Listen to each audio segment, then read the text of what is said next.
We are live. What episode are we? Like 15, I think. 15? Jeez. 15 weeks of Brew Bits. Man, is it too much?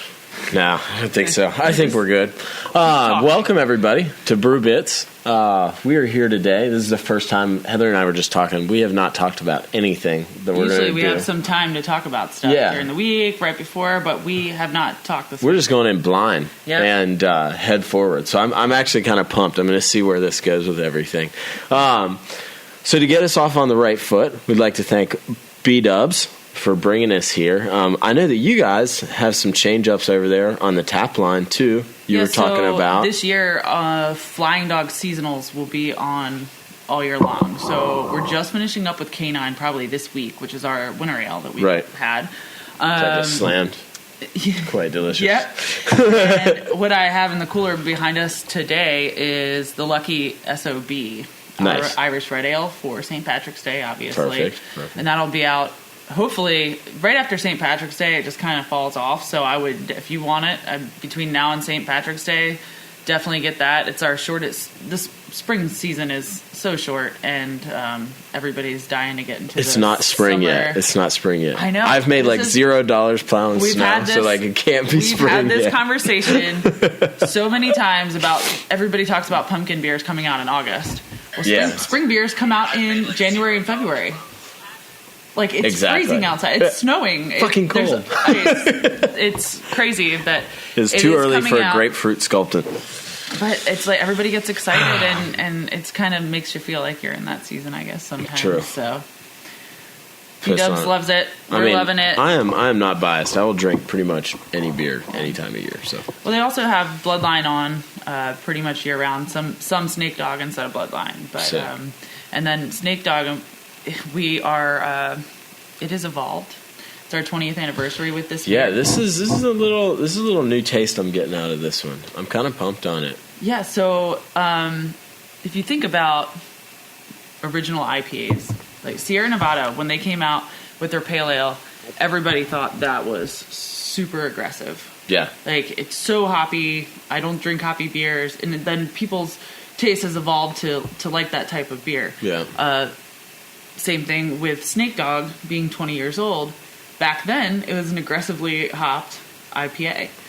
People's taste buds have evolved, and now we're reformulating. I guess. Well, I think nowadays too, like there's definitely a difference in that hop forward, and I think that people actually now are on the level of. I don't know how to say, like, on the level of knowledge to be able to start picking out those hop notes, to be able to say, oh, that's a fruity hop, or that's a piney piney. It's giving me this. It's giving me this on the back. So I think that nowadays, to be an aggressive hop doesn't mean it needs to give you that super bite. Like, it can give you something crazy on the other end. And people are like, oh man, I can tell that those hops. Where before they might have just been like, oh, that's kind of like a juicy beer. Right. So traditionally, Snake Dog has had Warrior and Columbus in it. Which back in the day were, aggressive hops. They're still great hops. But like, what taste do you get out of it now? That a lot more juicy. So you can definitely pick up that there's most likely a Citra in there, something that's a lot more forward. You said Mosaic, I think, before. Yeah, and that's another where you can pick up in that, like, it's a lot more juicy, where it's like biting into for me, it's like that really fresh hop taste is kind of where I relate. A lot of people are probably like, fresh hop, like, but for me, that fresh hop, that kind of juicy, like, you can almost feel it in your mouth, where me as a grower, I can feel it in my hand, kind of relating that. So it's super good. Look for that. Coming here soon, we'll have new packaging with it that has a 20th anniversary little banner on it. It's bright green. You can't miss it. And I've got some good anniversary beers coming up here, too, later for the release section that we're doing that are going to be freaking badass. I'm super pumped. That's awesome. But let's thank Buffalo Wild Wings. Oh, yeah. Stop in Buffalo Wild Wings and check out their craft beer menu. Order a flight for just $8. Lots of refreshing, palate-pleasing craft beers to choose from. Only at your local B-Dubs in Rockville, Gaithersburg, Frederick, Columbia, and Urbana. Wings Beer Sports. You have to be here. Nice. It's going to be, I'm sure, to be a good place to watch the playoffs this year. There's lots happening in the sports world. Super I have Bowl. no clue about. I hear there's That this football bowl of game. super. There's this big football game coming. I can up. tell you one thing I do know that's on right now, and that's Supercross, and that's about the only thing I give a shit Is about. that what you want? Yeah. That's your winner watching? We got a pro motocross rider in the house over Oh, here. So sweet. Joey's pro-am, so he knows what I'm talking about. Nice. Yeah, that's really all I care To me, about that would this be thing. like watching NASCAR, where you just watch him drive around for a while. Like that's, but that's what I picture in my You head. can always tell when someone's never seen like Supercross or spent like an entire night watching. Like they don't go left. Like Okay. they're talking about like 80-foot triples. So like these guys are okay. rolling out. Yeah, Cool. it's We're not talking like Travis motorcycle. Pastrana jumps and. No, it's not like that. Did you see Travis Pastrana? Like, so this little snow we had, he lives in Maryland. Yeah. This little snow we had, he took his camper. Like, I'm talking, like, as long as this room, I don't want to throw out a foot measort because I'm not good at that. but The it's other like- day, someone said it's probably 20 yards to that wall, and I was Yeah. like, "That might be 15 feet, but you're getting close." Sorry. I cannot measure by eye to save my life. But it's a really long, big camper, and he was just like hauling ass up his driveway and spun it sideways. He did a donut. In Nice. his, I mean, it was big. It See, looked like that's a tour legendary. bus type Yeah. size. It was awesome. That's sick. Yeah, when you say motocross, like I think of Travis Yeah, Pastrana. of I'm course. from Well, here. he's Like a that's local the only boy. thing Yeah, that I can heck yeah. that I can Heck yeah. relate there with. But no, I mean, football has been huge. College football, Super Bowl coming up. Obviously, the Redskins are nowhere Yeah. near that. I Yeah. always have I don't painful think seasons. I don't think they're doing too good, from what I've they're heard. done. They're done. They're Anyways, all done. that's our wrap up on sports for the show. Yeah, we don't need to talk. That's the last thing that Solomon and I need to talk about. Well, there's that. Except- So Solomon and I have been talking about maybe doing a show at Ski Liberty. Yeah, that Do which like would be badass. snowboarding. They have a lot of new places up there. They have a couple new restaurants that I haven't been able to. They have like a chop house. Oh, sick. The McKee's Tavern's still there. That's like their, to me, Yeah. like the staple when I go up there. And they always have great craft beer on. So if tap. that happens, we will 100% let everybody know. Yeah, like, come up and go ASAP. snowboarding with us. As soon as and we then- can get a date locked in, because we're going to try and do it live, like slope side. We'll film like a quick hour and a half show, and then go ride and spend like a full day up there. Come up, join us. We'll eat some great stuff. We'll go drink some great beers.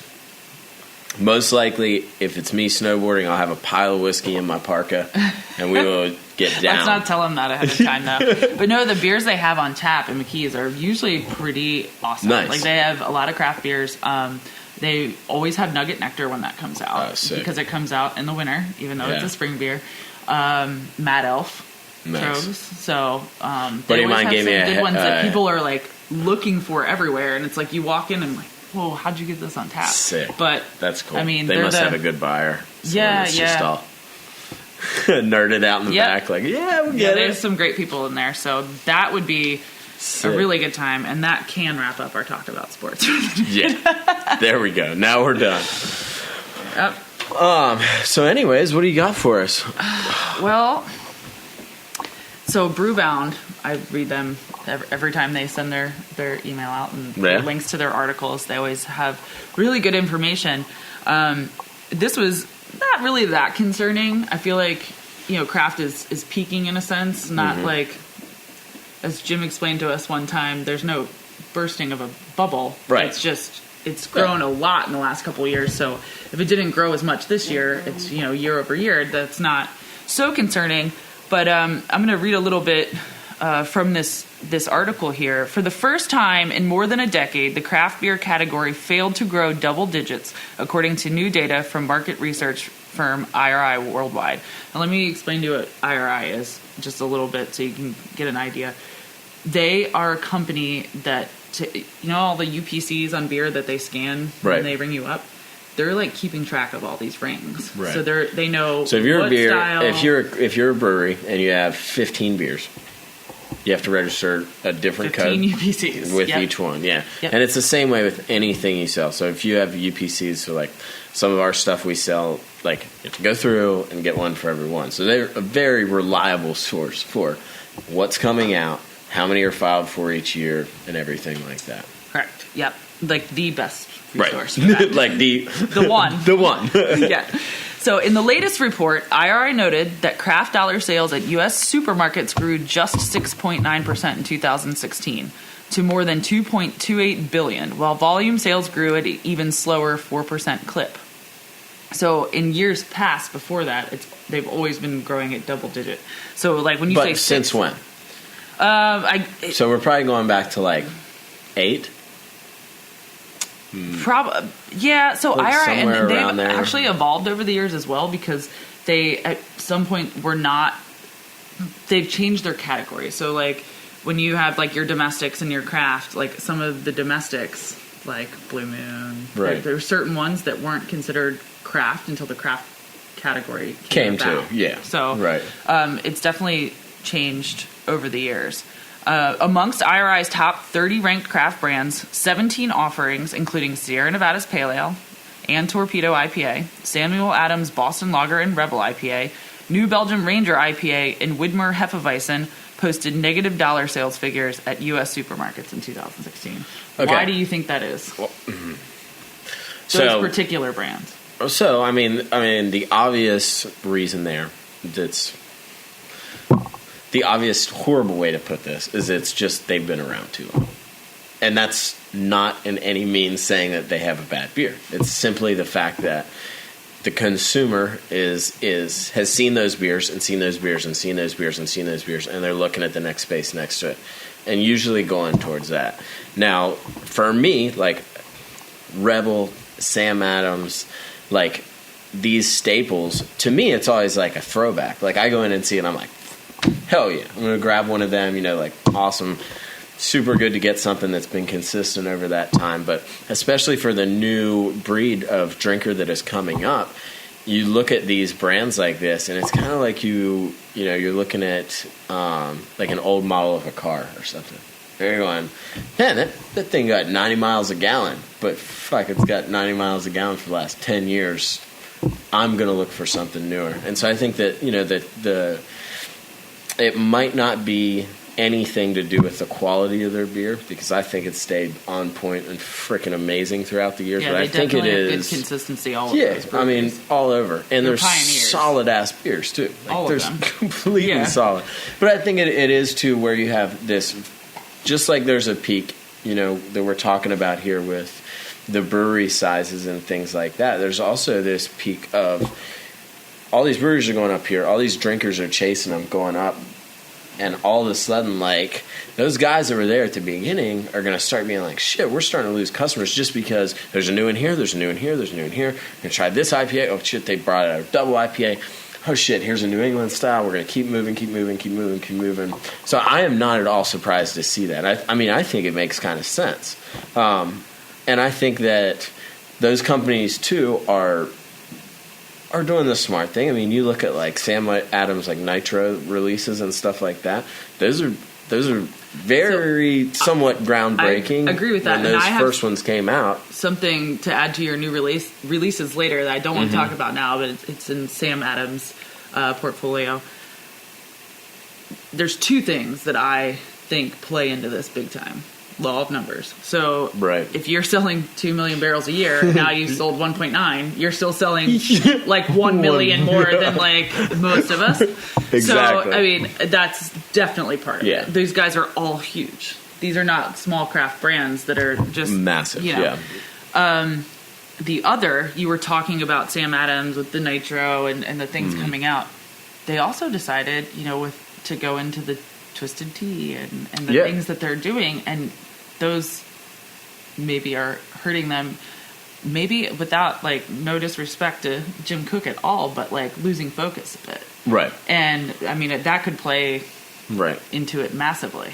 I definitely agree there. I mean, you do see, I've seen quite a few breweries release some things, and I'm like, man, like, just because Bud Light came out with one of those, like, you should not come out with one of those. Right. Like, it's all good. You're not going to be groundbreaking, and you might pick up quick sales, and you might throw out a fucking, 500 barrels of this, but it is not going to stick around. Like, you might have just upped everything for this one little cause, and then should have been a limited release. Yeah, should have been like one and done. They were notorious back in the day for sales reps walking into a bar and literally not being allowed to show any other part of their portfolio until you got them to buy Boston Lager. Once they bought Boston Lager, we could talk about other things in the portfolio. See, I mean, that was a long time ago when things aren't like they are now, but that was how focused they, laser focused they were in growing that category. Right. So. Right.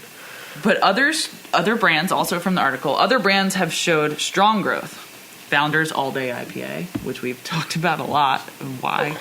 Firestone Walker 805 and Goose Island IPA experienced double digits growth of 73%, 67%, 54% respectively. That's huge. Yeah, that is massive. And Firestone Walker really is one of those over the last year that, like, I have never been. I respect the brewery and I like a lot of their beers, but I've never just been like a huge Walker fan for some reason. It's me. It's my taste buds. As I always say on this show, like, don't say anything. I don't repeat anything I say to anyone. Like, make up your own mind. But I've had those, and all of a sudden, they're just freaking everywhere. Like, every restaurant I walk into, I see Fire Walker, Goose is there, and I'm just like, man, like, these guys are legit, like, blowing up. And I did not see it coming, like, to be honest with you. I didn't see those couple breweries doing what they're doing right now. So that's awesome to hear. I mean, 54 and 70, what? It was, so Founders was 73%, the all-day IPA, which we talked about them being first to market. That is IPA, like covered. And it was so good. Like, they nailed it. And, like, that's what people go to when they want a session IPA. And that is a category that people...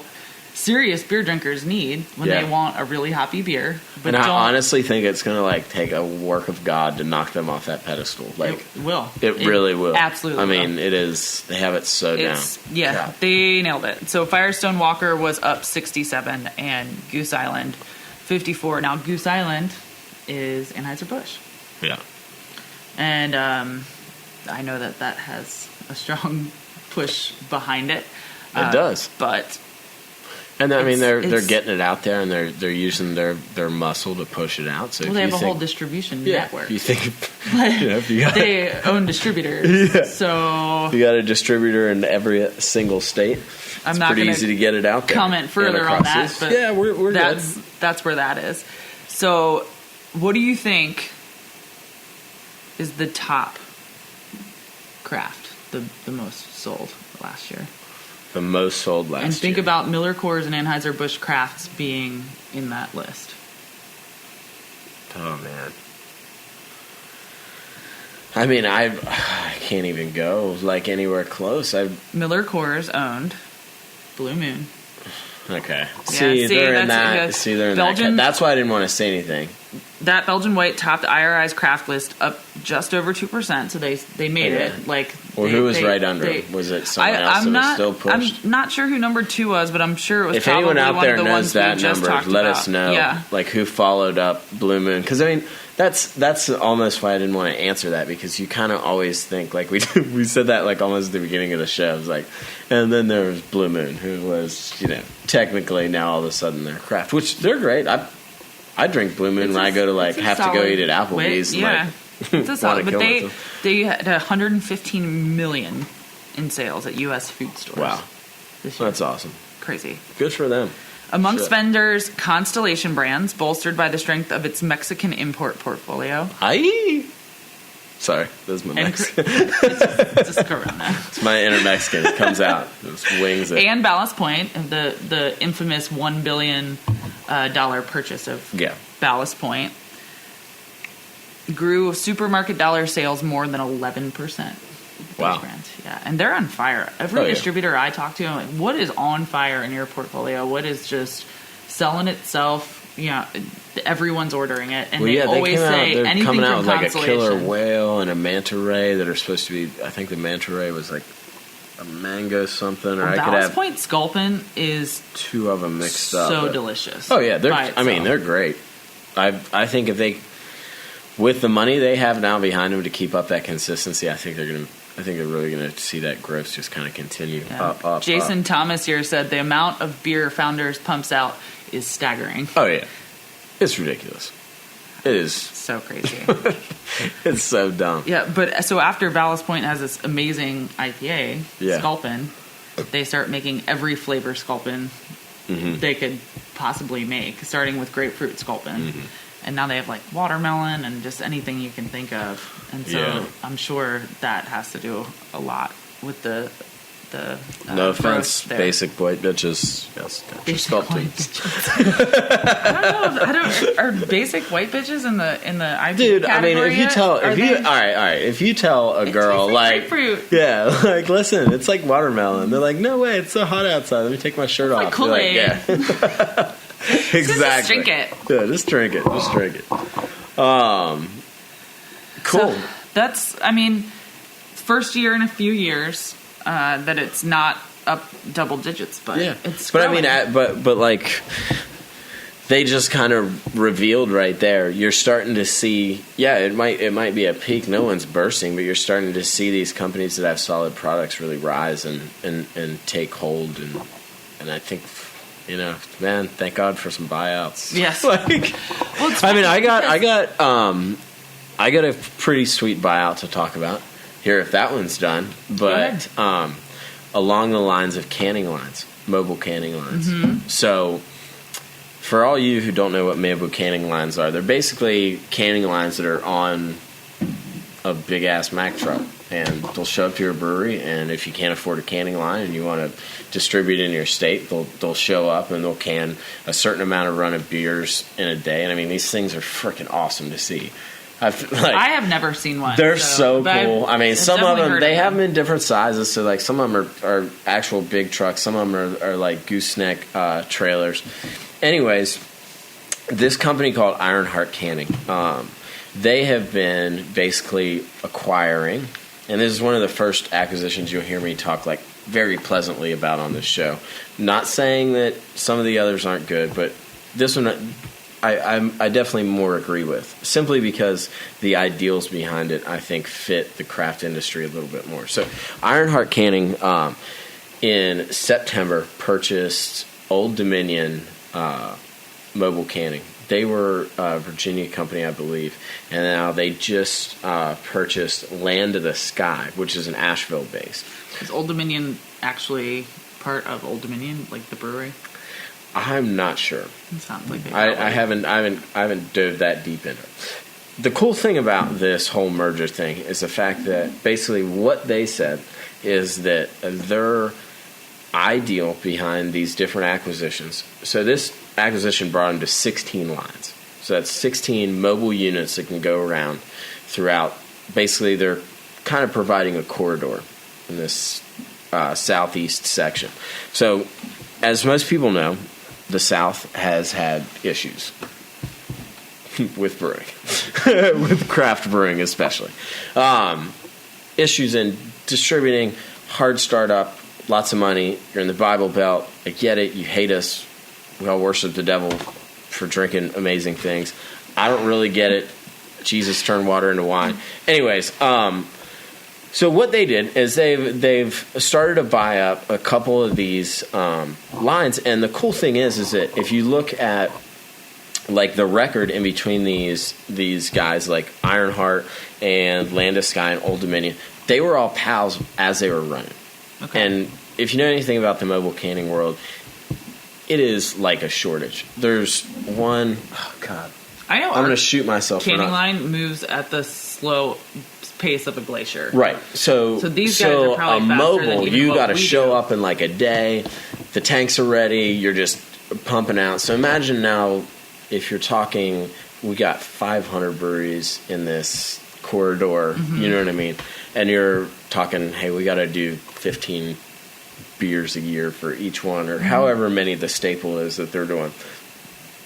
So by doing this, it's really helping these guys out from becoming competitors to be able to pull all their resources. Now they got 16 lines, and they can just move around kind of as they're needed. So it's not like they're going to be pulling each other away or trying to steal accounts. It's more they're going to be more a streamlined unit up and down the coast. And I think it for me, as far as acquisition goes, I think it's one of the coolest things that I've seen, simply because if you read any of the articles that are out, I think there's one, I'm not going to be able to find it, but it talks about like their relationship together and in between the different ones, and it's all cool. Like, they're all buddies. It's such a cool thing, rather than it's like a little fraternity. This one's on One's on Beer Advocate here, and it just says it's ensured a smooth transition and foster the growth of the southern region. So I mean, they've developed a close working relationship over the years, and I think it's a badass acquisition. I think it's sounds cool. It sounds like they figured it out. Yeah. And I think that there will be more of those acquisitions on the smaller side of things, especially when you're not talking about just buying breweries, but you're talking about working with, whether it's a hop company, a canning line, a bottling line, whatever it is. I think these little guys, they're going to start to realize, I mean, that was our idea with Organarchy, with having the processing facility at the Vanish Brewery, was to be able to provide a place for farmers to go to make them want to grow hops. Not necessarily for us to make money, because not making a bunch of money there, but they get to process there, and it promotes growth. It doesn't promote, hey man, this is, the overhead on growing is this high, but then if you want to harvest yourself, it's massively over. So I think that these type of acquisitions, co-ops, whatever you want to call them, is really going to be awesome for pushing our craft. Which it was such a great idea. Mm-hmm.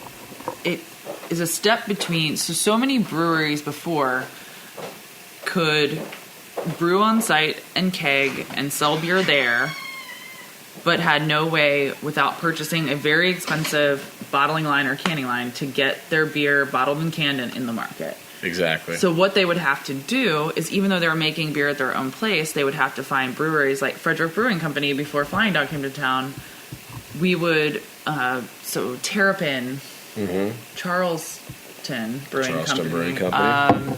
There's a bunch from Ohio, Little King's Cream Ale we were talking about the other day. We were doing Mount E40s. We did a bunch where it was just contract brewing, not so much with Little Kings or Mount E, but like Charleston and Orange Blossom Pilsner and Terrapin. They just didn't have a way of bottling their product at that time. Beltway Brewing is a great example of that right now, because they're doing so much contract brewing. Give up their time to go travel wherever the beer was being brewed, make sure it's being brewed correctly, just be super involved just so they could get it bottled or canned at our facility. And now you have this beautiful in-between step where they're bringing the canning line to you. It's awesome, where they don't have to go anywhere. I mean, they're going to be paying for contract brewing, so you might as well pay for the canning. Exactly, and it gives them a lot more freedom too, as far as, hey, we're going to build up, instead of buying a canning line, I want to put in 10 extra fermenters and be able to make myself more money. And I think it's giving a lot of these guys that kind of like intermediate step where they can just be, hey, we're going to start putting money here because we know it's good, and we're just going to make sure we're lining up these mobile canners or whatever the system is with contract brewing or whatever. But it's throwing the load off of, especially like the investor startup and things like that with these companies that, it's one of the biggest struggles in the industry. Yeah, it was a wonderful idea, and it sounds like they've got their shit together. Dude, yeah. And that they're all really great guys, so, I mean. Heck yeah. What a great idea. Definitely. So we got to shout out to our sponsors real quick, and then we're going to hop into some beer and some more beer. Looking for great lunch specials? Go to B-Dubs for their fast break lunch, with specials starting at just $6.79. Only at your local B-Dubs in Rockville, Gaithersburg, Frederick, Columbia, and Urbana. Wings Beer Sports. You have to be here. I just want to open over there. So anyways, we're having a special guest in like 2 weeks. Larry Palm. He used to be the head brewer at Barley was my silent yes. Hops. Oh yeah, that was your silent? I don't know why I did that. He used to be the brewer at Barley and Hops. Before that, he worked all over in the industry. You guys worked with him for a while. He came from Flying Dog in Denver. Yeah. He came from Denver to Frederick. He is a transplant with Flying Dog. And now he's got an amazing brewery. I'm lucky enough to be a part of where these guys are at. This is where our processing facility is. But this is Vanish Brewing Company. You can't see it there too much on there. But I swung in today. I had to drop some hops off for a customer, and he wanted to send us out with a little offering. It's the Ghost Fleet IPA 6.7. And he is super excited about coming out on the 27th. He's got a lot of stuff to talk about. They actually just found out that they're going to be able to distribute in Maryland. Nice. So they're super pumped. They're all about it. They're actually trying to line up right now their release party because I guess they're getting their thing in February. Do you know what distribution network they're going with? I'm not sure. Yet? I didn't go into it too deep. We were they had a couple really good beers on tap that were just about to go out, so I spent most of my time bickering with them about what was the best one. They have they have some good ones, but this is their Ghost Fleet IPA. It's a New England style IPA. You can see it's a little cloudy up there.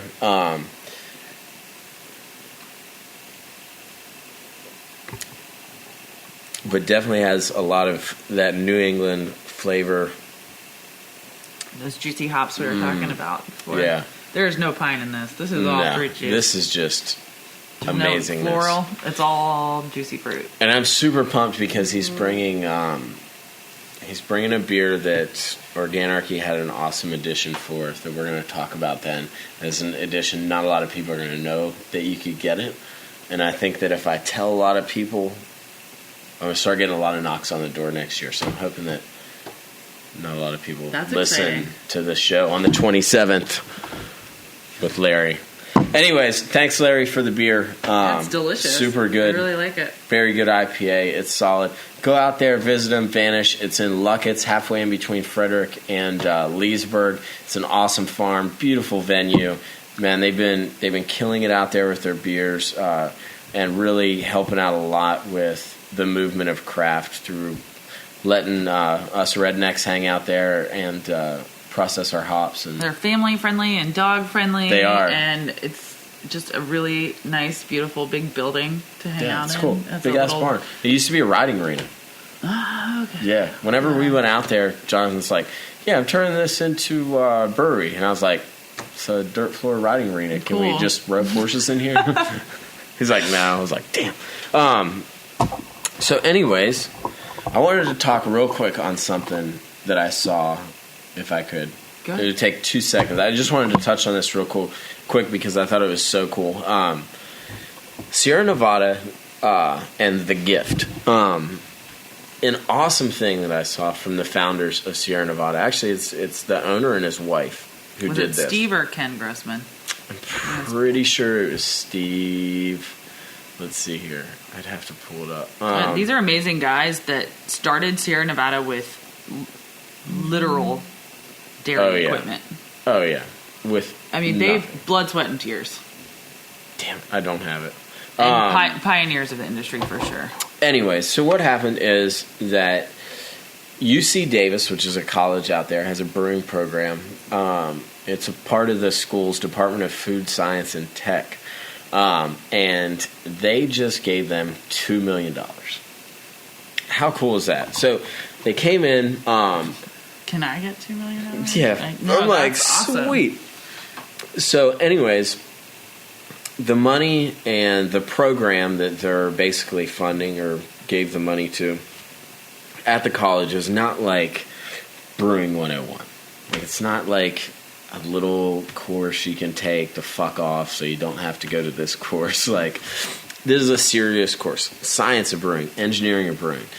Not only that, but running a brewery. Yeah, it's a major. I mean, it is a freaking major, and it is so cool. And I think that by them making this statement, it is such an amazing thing. And I think that we're going to start seeing this more and more where you see it everywhere. So a new technology comes out, or the newest type of television comes out, or something like that, and you see these tech people push money into that because they know that they're going to get real results and workers out of that. And I think that the brewing industry now is going to really start catching up to that and say, holy cow, like, why can't we have these majors? Like, If now... you can get a degree in culinary arts, you should be able to get a degree in brewing. Exactly. Because before, your only choice, if you want to go to school, was like Germany to go to Weinsteffen, exactly. or you can go to Siebel. I believe it's in Chicago. It's somewhere near there. And somewhere up there. Everybody gets shot. You don't leave there with a real degree. Exactly. And so to see, like UC Davis, like it's a program, like it's a great college. It's an amazing college, very well known.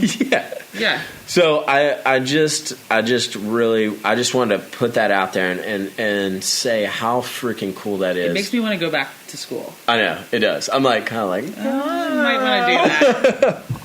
But that I just wanted to touch on that real quick and just throw out how cool I think that is and how big of not only like that $2 million gift, but I think that $2 million gift is going to spark a lot more of these coming out. And I think that by this time next year, or maybe this time 2 years from now, me and you are going to be talking about how many programs they have like this around the country. Like how many other colleges, do you think are going to start follow suit? Yeah, because I'm sure that if one college per state did it, you would be able to round up funding from the breweries in that state, because that's how thirsty not only brewers are for other people to get that knowledge, but also craft drinkers are to know that knowledge. So I think that you're hitting two very awesome spectrums of people right there. So super pumped on that, and that's all I get into. Otherwise, I love that you brought that up. I think that once that waiting list, I heard the waiting list is already astronomical. Oh yeah. To like get into that program, there can only be so many people. They only have so many teachers and so many classes. Oh yeah. I think once that other colleges start catching on, we're gonna see it so much more. Oh yeah. Well, especially once people are like, "Oh man, so those young little millennials will pay for brew school?" You're like, "Yep, deeper in the hole." No, that could bring up a whole nother conversation of where like college is headed and college tuition. Yeah, exactly. Where I wholeheartedly believe that college will be scarce in the future. I do too. But I think that when you selected, I think that doctors, selective lawyers, there's things to go to college for. But if you think you're just going to go to college and get like a business major, a communications major, I'm not knocking that. Like at least you went to school and got your 4-year degree. For sure. But I know that most people at the brewery, a lot of them have their 4-year degrees, has nothing to do with what they're actually doing there. Yeah. So, I mean, if you want to get focused and be a brewer, be a doctor, be a lawyer, like, I'm all for college. Hey, man, liberal arts is a sweet degree, but, like, I don't know what you do. I'm a philosophy major, which is awesome. I love those people because they're awesome to talk to and have really great ideas about the universe. But, like, I'm not going to spend $300,000 to get that degree. But that's here nor there. I'm not knocking anybody. I'm just saying college... I see it taking a weird turn in the next 15, 20 years. Heck yeah. Me too. Who's Nick Clark? Nick Clark. Give me a shout out. Hey, Nick Clark. Hey, Nick. Here's your shout out. What up? Joshua Clark said there may be growth in my southern region right now. Yeah, I know. We're talking about his southern region. I think he's talking about his boner. I think he's also talking about his boner. So we were talking at work earlier this week, and so it's so funny, like, nobody's, like, doing anything. Like, the events go way down for breweries, just across the board. It's wintertime, it sucks, it's cold, it gets dark early, nobody wants to go anywhere. It's depressing. Like, for me, how early it gets dark, I just can't. Everyone's seriously catching up on Netflix. Like, literally, that's the theme. Netflix and chill. Netflix and chill. Telling you. I asked my daughter, obviously, I know what it is. Like, I've heard it a million times, but I'm, like, looking at my 12-year-old. I'm like, hey, Riley, what's Netflix and chill? She's like, I'm not really sure. She's like, I know what Netflix is. I'm like, perfect answer. Good. Yeah, that's good. Awesome. Better not be going and chilling nowhere. Netflix, fine. The chill part, not so good. Squash, no. What are your favorite Netflix shows? Like, what are you watching? If you're all huddled up. So, I don't watch a whole lot of TV, but when I do watch Netflix, I've watched all of Orange is the New Black up until the 4th season came out, and I Dude, I watched love watching dyke bitches just take it out on each other. the first episode of the 4th season. I just turned off in the middle of it and was I like, didn't even okay, see they ran out of shit to write. See, I watched like the first and second, and they were like pretty good. No, they're good. So Yeah. it's based on the book. And the book Right. kind of covers the first season, and then the show writers, I feel, just ran with everything after So they just that. started to have to make shit and up. when you have what's her Piper, the white blonde chick that's like Yeah. just your skinny, like not gangster. She's in there on She's some got a stupid, hot girlfriend though. Yeah, I guess. Yeah, Girl she from that does 70s whatever, show. dude. She's tall. She's tall. She's tall. Yeah, she's pretty hot. Yeah, it's like she gets Not as all hot as my wife. She gets yes, Lee, not as hot as you for sure. But she gets all gangster in the 4th season, Oh nah.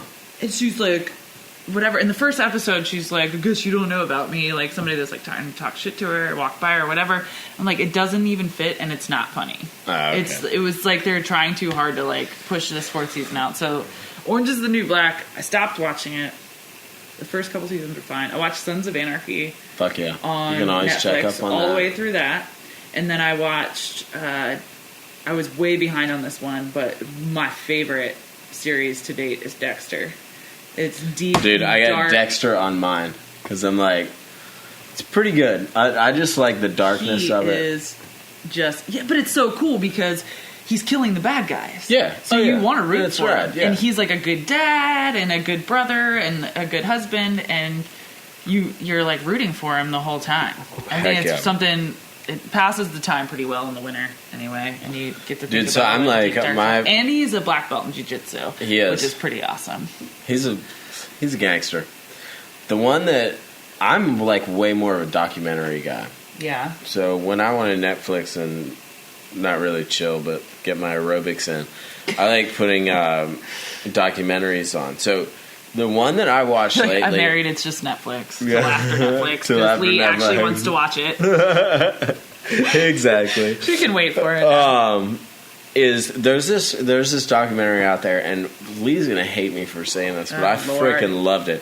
It's called Hero Dreams of Sushi, and it is the most boring, like slow, amazing documentary ever. So it's about this guy who's like 80 some years old, and he makes sushi in this town somewhere over there where they make sushi.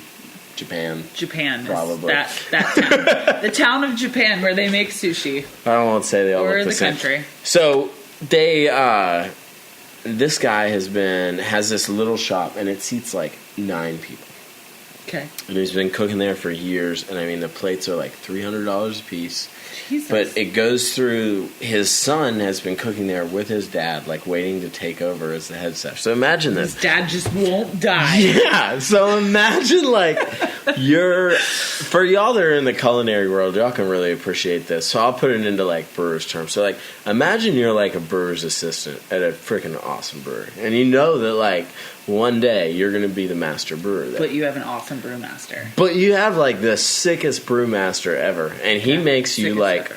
all day go out and pick the best ingredients, like hand-picked ingredients every single day.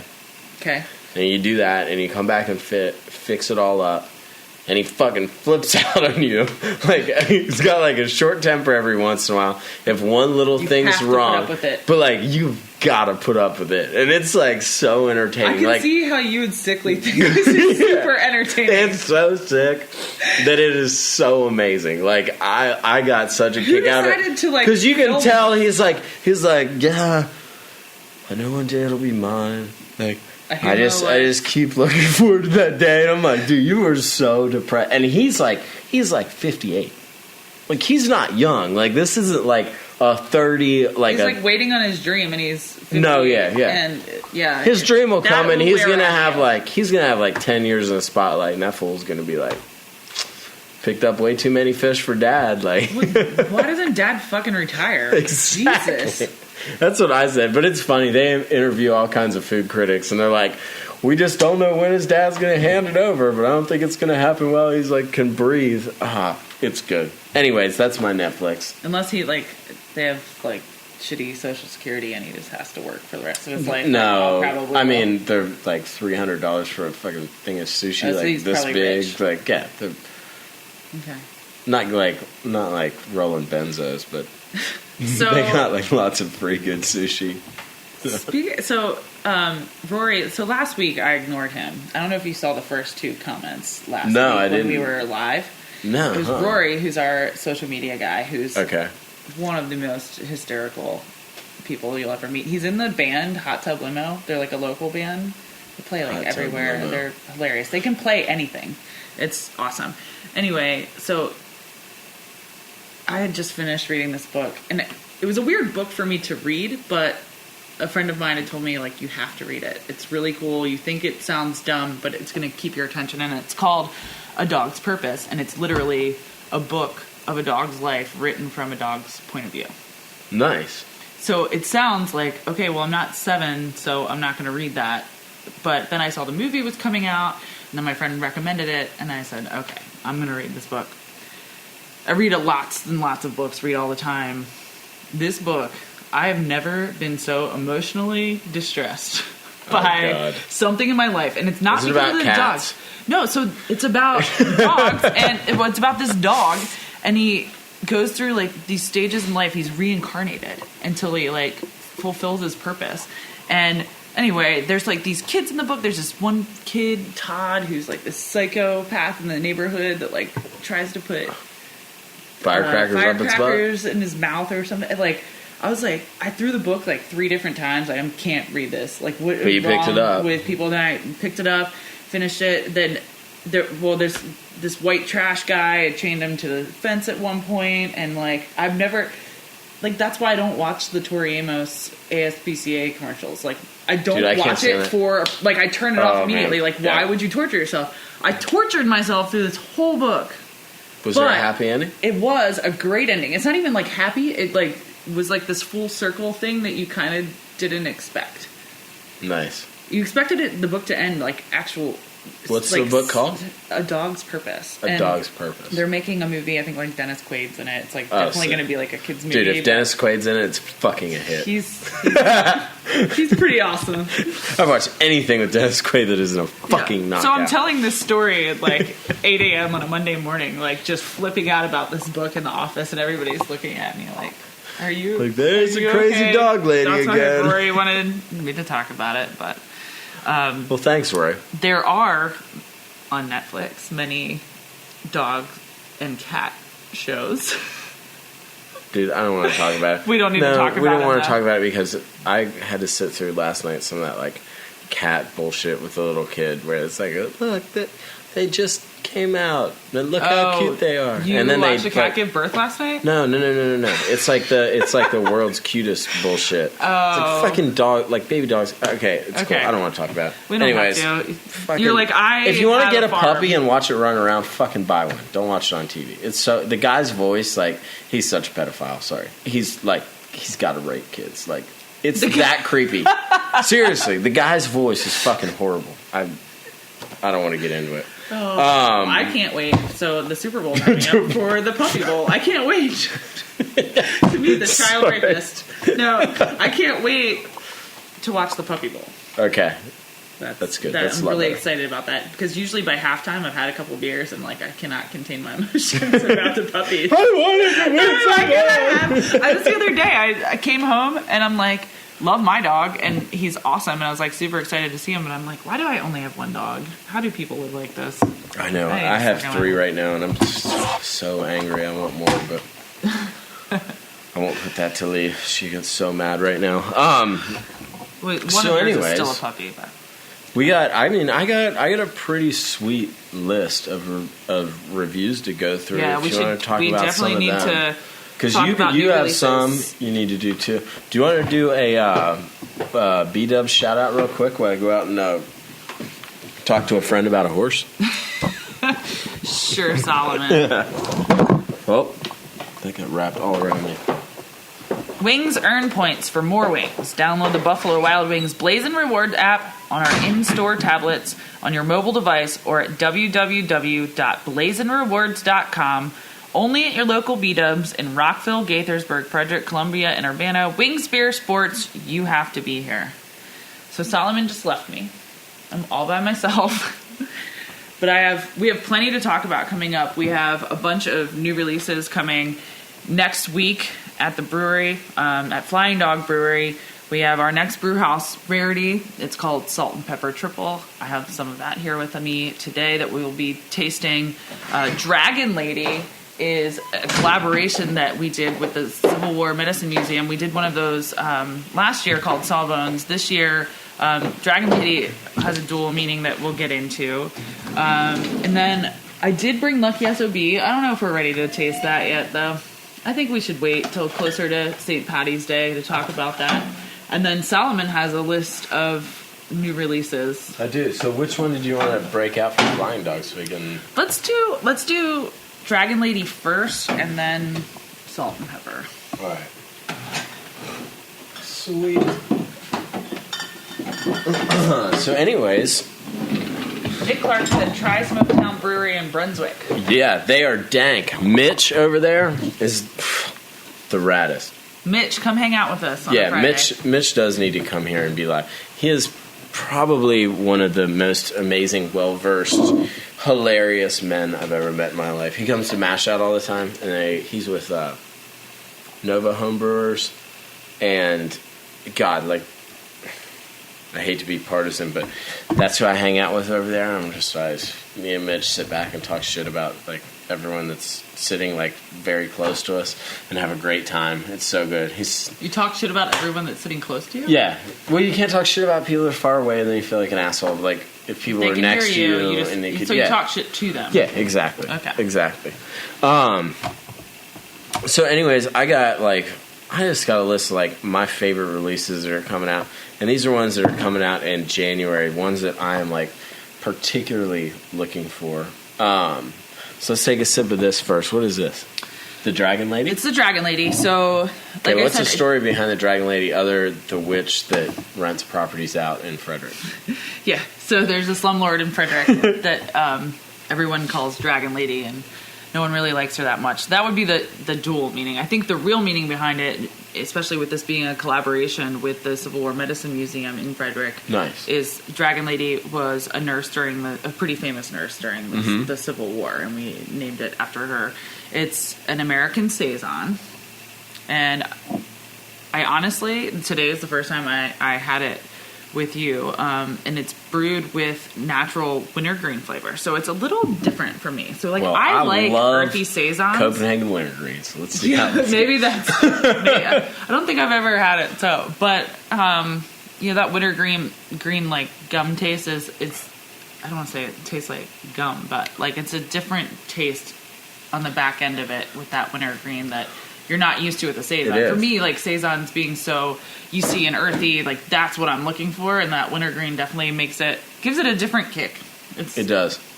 It kind of wrecks like the top half of your palate a little bit, like sticks to the roof of your mouth a little bit. It's good. I mean, it's very, very different. It's good. I think it's super drinkable, and it's only like 5.5% of that. I think I have to look 5.4. I was one. Oh, nice. But that's you definitely still a couple of them. Dorothea Lynn Dix, a Dragon Lady of the Civil War, cared for the wounded while fighting her own battle for the respect of female nurses. After the war, she was a steadfast social reformer who bullied, berated, and bellowed to improve the standards of care for prisoners, the disabled, and the mentally ill. Every era's Dragon Lady is different, I suppose. Awesome. Dorothea Dix. That's who it's really named after. Heck yeah. Dix. Gotta respect a woman named Dix. How many more times should I say it? You're all Dix. Dix. I'm fired. Fire me. Fired. So some of the releases that I was looking at, I would say, I'm trying to figure out which way to put these. Okay, High Wire came out with one that I truly love the name and the can for, because it is so simple and it is so awesome. It's 10W40. So if you're a redneck like me, good Lord, I love to drink some motor oil. I'll tell you that much. But it's an imperial stout, vanilla bean. They collabed with French Broad Chocolate and the organic Dynamite Roast Company, and it is rated very high on a couple sites. It drops in January. Where's Highwire? Do you know? No, I do not. Do they distribute here though? I think you can get it here. No. I think it's West seen Coast. It around. Yeah, I was gonna say I think it's out I think west. it's West Coast. That's what I need to start doing, is writing down where they are. But you can find them if you get, because all the sites that I look on are like shipping sites and stuff like that. Mm-hmm. So you can get a hold of these if you know the right people. Sierra Nevada Sidecar Orange Peel IPA. I have been waiting for a true orange peel IPA that is not, no offense, not a bloodline or a blood orange genre, more like an orange peel. Mm-hmm. So I'm really excited to dive into that and see if it's actual orange peel or if it's a fucking orange. So I want to see if it's that difference where you can, you know, I mean, it's lemon peel and lemon are two different things. Yeah, you're going to get the characteristics, but obviously there's more taste like in there. In like a Belgian wit, like we were talking about Blue Moon earlier. There's orange peel and coriander, and that's going to taste way different than if you put actual orange in it with coriander. Right, exactly. People put orange in it anyway, but whatever. That's a whole different story for another day. Highwire's in Asheville. Highwire's in Asheville. Okay, thank you, whoever that was. So I'm excited to see that one. I like what Sierra Nevada's done lately, especially with Ocho Vez and some other ones. So I think they're getting on that track of really expanding their taste as a brewery and pushing on some things. So I encourage everyone out there to, even though we talked earlier about Sierra Nevada kind of going down 100,000 barrels to their 2 million barrels and how depressing that must be. Watch out for some of their new releases because they're really doing freaking amazing things out there. Another one that I'm super pumped on, actually two, are Modern Times. Mm-hmm. Modern Times, to be honest with you, gets my Brewery of the Year vote. I've seriously have gotten so many amazing beers from Modern Times Brewing this year. If you guys can get a hold of them, a lot of them are West Coast. They're very easy to find out there. But if you can get your hands on them, Golden Pineapple IPA is coming out. They call it a palate detonating amalgamation of Citra, Mosaic, Centennial, and Matuka hops. And it's a guava, mango, papaya. And if anything, from what I've seen with what they've been putting out the last year, this beer should be freaking amazing. It's coming out this month. I'm going to get my hands on it no matter who I have to walk around the side of 7-Eleven. I'm going to get one. The second one out from them is their new Nitro Cock. It's because I said dick so many times. I know, I'm all the Nitro Cock. Shit! The Nitro Coconut Coffee that they're coming out with. Smooth, velvety chocolate. They're using midnight wheat. And it is, I am sure, going to be freaking... It sounds good. Amazing. I'm super pumped on it. Nice anything with coconut and coffee plus nitro, I got really good feelings about that beer. So for them, they get my Brew of the Year so far.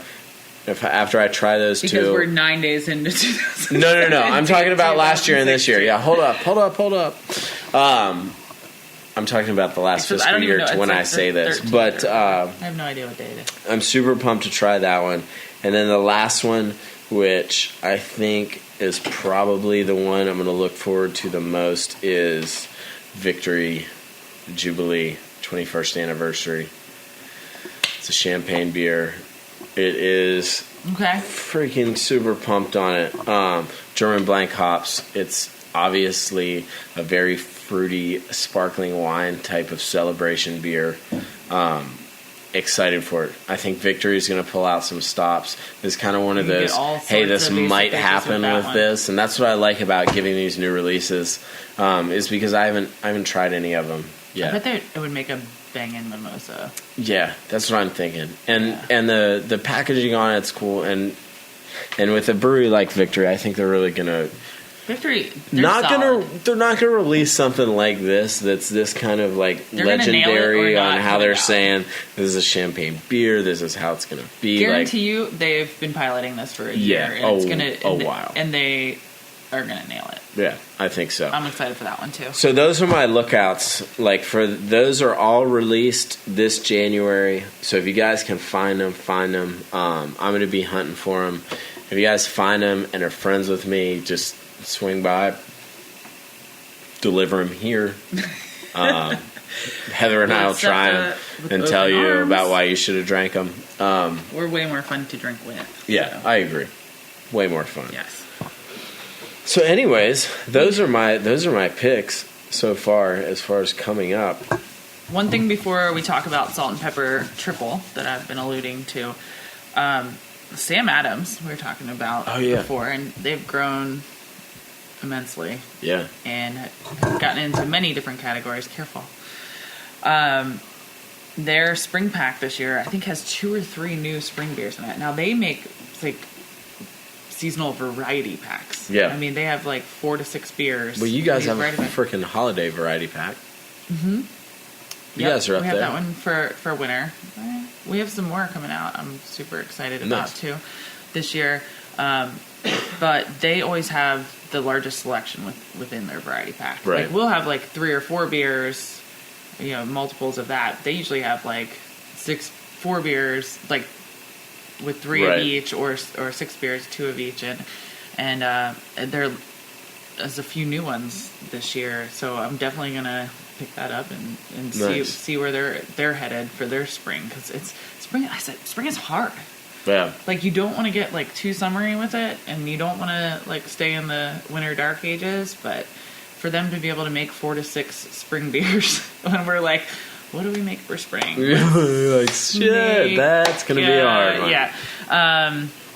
You know, like, Saison, like, that's a good one for spring, but, you know, we've done that, and now we have our Lucky SOB, which is perfect for St. Patrick's Day, and I think we're going to stick with that. But we definitely don't have enough to make a mixed V-Pack with. So I'm going to be keeping an eye out for that one. The last thing we have to try before we wrap up here is the Salt and Pepper Triple. You want me to open that for you? You have one right now. Oh, yeah.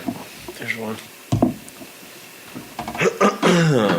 So anyways, guys, too, as we move forward, we're heading into next week, I believe, is the 20th, right? Yeah. Next week, the show on the 20th will be Keith from Old Mother Brewing here in Frederick. Good old Frederick, Maryland. Good old Frederick, Maryland. Old Mother is an amazing brewery that is local, that is growing, that is evolving in front of us. I'm going to have some good talks with him about how they started their redneck ingenuity and getting going. So I hope everybody can tune in next week to follow that up. After that, we're going to start breaking into Larry from Vanish and some of the other guys that are a part of a new collaboration that we're going to... Yeah, so all these guests, most of them, I'd say 90% of our guests up until probably March is when we'd like to have them all back together, which would be just an amazing show, is alluding to a project that we're working on all together. A very secret project for a very awesome cause. So we're gonna have quite a few brewers come in over the next couple of weeks that are gonna be. I want to get to know them and their beers and their brewery, and then kind of see what they can do together, which is awesome. Yeah. So it's not going to be weird like a foursome thing. Like, we're just going to let them all hash it out. Yeah, they're just going to be for here. sure. Let them all hash it out. We'll take it out on some Salt and Pepper Triple. Let's try this. Okay. Salt and pepper, something I am not really looking in my beer for, but it's a brew house variety, so it's supposed to be kind of weird and new and innovative. It's made with black peppercorn and pink Himalayan sea salt. It's definitely made with peppercorn. Did you get that? Right in the back of the throat. That is fucking right to the back of my throat. It doesn't help that I've had like a little bit of a tender throat, but that right there is... Everybody's sick. Everybody. Oh yeah, dude. My I don't even... My whole house has been just awesome like... Facebook post today that was like 70 today, 30 tomorrow, flu on Sunday. Yeah, like, exactly. That's exactly what's going to happen. It is exactly what's happening. So man, that is... I'm getting a lot of pepper. The pepper is the aftertaste, so I feel like that's what lingers the most. But the salt's definitely in there. And so Triples is a traditional Belgian style of beer that's typically light in color, high in ABV, very dry So what is finish. this ABV-wise? This is probably 8 something. I think it was 8.2. Yep. 8.2. So Carrie was the mastermind behind this. Oh, she nice. actually left us to go get her nursing degree. We were talking about if you're going to go get a degree, that's a good one to go get. We definitely need nurses. Even though Carrie left our tasting room for nursing school this past fall, her beer concept was chosen for this series for its unique integration of black peppercorn and pink Himalayan sea salt. Between emails, phone calls, and special deliveries of pilot batch samples, she and our brewmaster made the distance work. Nice. So that's where this beer came from. But it's a good one. Go out and get it. It is good. It is intense. It's definitely a new thing for your palate for sure. So the cool thing that I forgot to mention about Dragon Lady before we wrap up here is that it is only available in Maryland and Northern Virginia, and in Northern Virginia you can only get it at Total Wine and Mom's Organic Market. So it's not far and wide. With the Civil War Medicine Museum being in Frederick in Maryland, it's definitely one of our local pushes. Yeah, so backup spots. So definitely get it while you can, because once it's gone, it's gone. Heck yeah. And it's only here, so. All right, so one more thing. So Nick Clark on here. I'm not sure. I don't think I've ever met a Nick Clark. Maybe I have. I don't know. He's killing it though. He said, "I love Yingling beer. It's awesome." I have to tell you that a headline that caught my eye this week was Yingling now available in Indiana. And I think that it was just so eye-catching to me, or like caught my attention, if you will, is because Yingling is in Pottsville in Pennsylvania, local. Yeah. I just figured Yingling was everywhere. It's not. And it's not. No, it's not, because there was... I don't know why. So I don't buddies know of I've mine, been everywhere. have asked me from Texas to bring them Yingling. Really? Yeah, and I'm like why don't how just do you go buy it? know about Yingling A? And like B, and they're like, oh, we were in Pittsburgh one time, or we were up in Philly or something like that. We had this beer like Yingling, and it was, and I think that it's a friggin' testament to how like spoiled people can get with like the beer we consider like. I think Yingling is freaking amazing, by the way. Like, it's a great lager. If I have to go drink a 30-pack on the river, it's going to be Yingling, probably before like the obvious choices. But it is so funny how kind of ignorant we are to what other people can and can't get easily. Because I was the same way. Like, I spent 2 weeks out in California, and this probably was something that swayed me a lot towards this Modern Times rant I just went on. But going out there and see what was readily available and just being like, holy shit, and like really pulling to these things and seeing what that subculture is, because one of my you favorite get hooked brews in any is city. Green Flash, and it's like it's here, but it's not easy to find. Yeah, like I have to look for it. Yeah, and it's usually one. Yeah, and then it's not like, and you have to make sure their it's releases. like in code, and it's not like their fault. It's just like they're far away. People don't know them as well as the rest of the stuff here, and it's like, damn it, I wish I had better access to this beer. But all right, I just want everyone to be safe this weekend. Yeah, it's about to get super icy tomorrow. It is. If that's not, I can take a couple feet of snow. Hoping ice scares the hell out of me. I'm hoping we can plow some snow, make some money, get rolling. Yeah, that's where my husband will be. He will be salting and pushing snow this weekend. So good. Might see him out there. I'll be Netflixing it. Netflix and chill. Well, not chilling. Probably not. Probably not. You gotta. I'm just gonna read some more dog books and cry my eyes out by myself with my kid. She's gonna. Fido was so fucking good. Why did he have to die? Todd is this kid in the neighborhood, and I wanted to beat him up. Like I could not. I was going to find that kid, and I'm like, oh, I'm reading a book. That's how, so sick. It's like Monday morning, 8:00, and I'm screaming in the office. They're like, "What's happening?" Anyway, good be shit. safe out there this weekend. We love you guys. Thanks for tuning in. We have some really great guests coming up in the next couple of weeks. So Yes, make sure super you're tuning pumped. in and listening to these guys. And we will see you next Friday at 5 p.m. Don't forget to download us on iTunes and Stitcher. And Lipson. Libsyn. We're kind of all over the place. Yeah, we So don't I'm know pumped until on that. Danny like tells Yeah, us we things. didn't know. We're like, this is awesome. He's like, you guys are doing really good on your podcast. I was like, really?